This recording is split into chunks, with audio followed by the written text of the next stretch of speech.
르무엘 왕이 말씀한 바 곧 그의 어머니가 그를 훈계한 잠언이라. 내 아들아, 내가 무엇을 말하랴? 내 태에서 난 아들아, 내가 무엇을 말하랴? 서원대로 얻은 아들아, 내가 무엇을 말하랴? 내 힘을 여자들에게 쓰지 말며 왕들을 멸망시키는 일을 행하지 말지어다. 르무엘아, 포도주를 마시는 것이 왕들에게 마땅하지 아니하고 왕들에게 마땅하지 아니하며 독주를 찾는 것이 주권자들에게 마땅하지 않도다. 술을 마시다가 법을 잊어버리고 모든 곤고한 자들의 송사를 굽게 할까 두려우니라. 독주는 죽게 된 자에게, 포도주는 마음에 근심하는 자에게 줄지어다. 그는 마시고 자기의 빈궁한 것을 잊어버리겠고 다시 자기의 고통을 기억하지 아니하리라. 너는 말 못하는 자와 모든 고독한 자의 송사를 위하여 입을 열지니라. 너는 입을 열어 공의로 재판하여 곤고한 자와 궁핍한 자를 신원할지니라. 샬롬. 오늘도 하나님 말씀 묵상하는 중고등부 친구들 또 성도님들을 축복합니다. 오늘은 잠언 31장 1절에서 9절 묵상 포인트를 가지고 하나님 말씀 함께 묵상하도록 하겠습니다. 오늘은 원포인트로 함께 하나님 말씀 보겠습니다. 오늘 함께 나눌 묵상 포인트는 하지 말아야 할 그리고 해야 할 일에 대한 교훈에 대해서 우리가 함께 살펴보도록 하겠습니다. 하지 말아야 할 일, 해야 할 일 어떤 것이 있는지 오늘 함께 다시 살펴볼 텐데요. 첫 번째로 하지 말아야 할 일에 대해서 살펴보겠습니다. 자, 첫 번째로 하지 말아야 할 일은 스스로를 무너뜨리는 일을 하는데 힘을 쓰지 말라는 겁니다. 스스로를 무너뜨리는 일에 힘쓰지 말라. 여러분, 오늘 본문 3절입니다. 내 힘을 여자들에게 쓰지 말며 왕들을 멸망시키는 일을 행하지 말지어다. 여러분, 이 말씀이 쉬운 성경에 보면 아주 잘 해석되어져 있습니다. 쉬운 성경에 보니까 내 힘을 여자들에게 쏟지 마라. 왕을 멸망시킨 여자들에게 내 기력을 탕진하지 마라. 여기서 여자들이라고 하는 말은 왕이 데리고 있는 첩이나 후궁을 의미합니다. 그리고 당시 왕은요, 후궁이나 첩을 데리고 있는 것은 그 왕이 가진 권력과 힘을 상징하기도 했습니다. 하지만 그런 왕은 나라보다 여자에게, 그리고 여자를 얻기 위해 힘을 과하게 사용하다 보면 왕은 도덕적인 권위가 회복되기 힘들고 무너지게 될 것이고, 또 여자를 미끼로 혹은 그 여자 자체를 왕을 무너뜨리려고 하는 사람들의 약점이 될 수 있다는 겁니다. 그래서 그런 여자들에게 힘을 쏟는 것은 자기 스스로를 무너뜨리는 일에 마음을 두는 것이고, 그렇기 때문에 거기에 힘을 쓰지 말라라고 오늘 잠언은 말씀하는 겁니다. 여러분, 또 하지 말아야 할 일 두 번째는 무엇이냐면 오늘 4절 말씀입니다. 르무엘아, 포도주를 마시는 것이 왕들에게 마땅하지 아니하고 왕들에게 마땅하지 아니하며 독주를 찾는 것이 주권자들에게 마땅하지 않도다. 여러분, 오늘 잠언 2절에서도 르무엘 왕의 어머니는요, 내 아들아 무엇을 말하랴 라는 말을 3번 반복하면서 오늘 잠언을 강조합니다. 자, 그런데 오늘 이 4절도 왕들에게 마땅하지 아니하고 마땅하지 아니하며 이렇게 2번이나 반복하며 강조하고 있습니다. 그러니까 그만큼 중요하다는 얘기겠죠. 바로 포도주를 마시는 것이, 독주를 찾는 것이 왕에게 마땅치 않다는 것입니다. 하지 말아야 할 두 번째, 포도주나 독주를 찾고 마시지 말라는 거죠.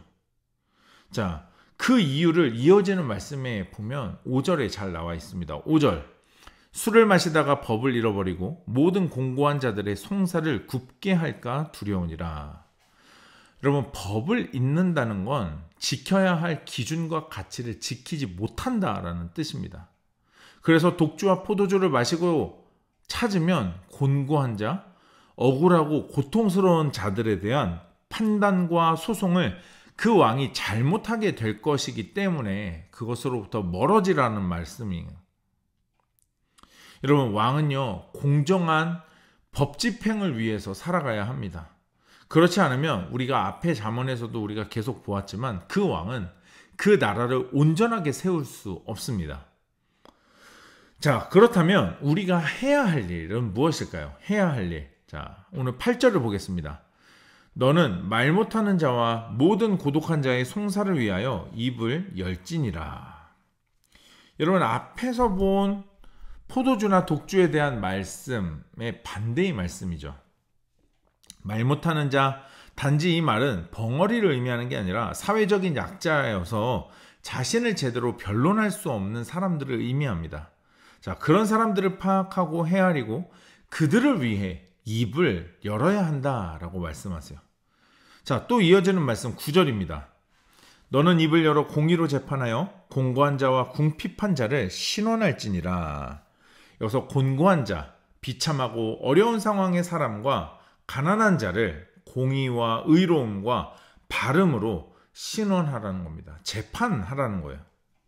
다시 말해 왕은 해야 할 일이 뭐예요? 공정한 재판과 판단을 해야 합니다. 여러분, 이 말씀이 우리들에게 어떤 의미일까요? 누구를 심판하고 재판하고 판단해야 하는 재판장은 우리는 아닙니다만, 오늘 하루의 삶 가운데 우리가 지켜야 할 중심이 있고 또 우리의 중심을 흔들고 헛된 곳에 힘을 쓰게 하는 많은 요소들이 있을 겁니다. 여러분, 하나님 앞에 어떤 자녀로 서 있고 싶으십니까? 하나님의 백성으로 어떤 모습이고 싶냐 하는 것입니다. 무엇보다 르무엘 왕을 향한 오늘 어머니의 그 외침을 여러분 기억하시면 좋겠습니다. 마치 오늘 우리를 향한 아버지 하나님의 말씀 같습니다. 내 아들아, 내가 무엇을 말하랴? 내 아들아, 내가 무엇을 말하랴? 여러분, 오늘 우리를 향한 하나님의 외침인 줄 믿습니다. 여러분, 오늘 말씀 묵상 포인트를 가지고 한 번 더 말씀 묵상하시면서 하나님께서 나에게 주시는 음성과 뜻, 하나님의 마음을 기록해 보시고 결단하면서 기도하는 시간 가져보도록 하겠습니다.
오늘 묵상하고 결단한 내용을 영상 댓글에 남겨주세요.